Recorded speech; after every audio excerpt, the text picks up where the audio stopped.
Isa na naman ito sa pinakabagong ilaw na galing kay Atom. Ito yung mini Padlight. Matagal din na hindi naglabas ng bagong model ang Atom.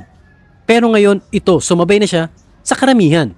Ito yung kanyang mini Padlight. Ito yung kanyang itsura. Made of aluminum body housing.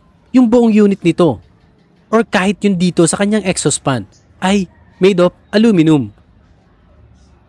Kaya sa unit na to ay siguradong walang kakalawangin na parts.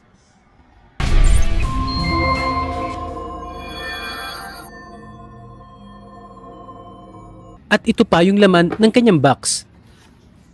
Yung kanyang wirings. Ito, yung natitira na lang dito sa kanyang box. Wala na itong LED driver or yung kanyang ballast.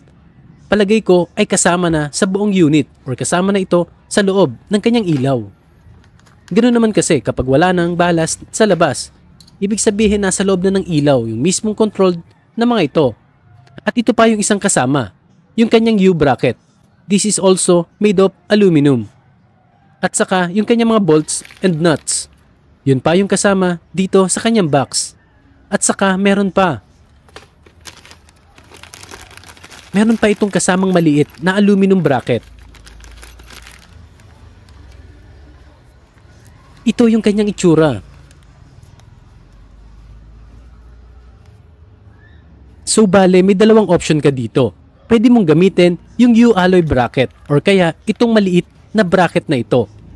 Same lang naman yung function nila.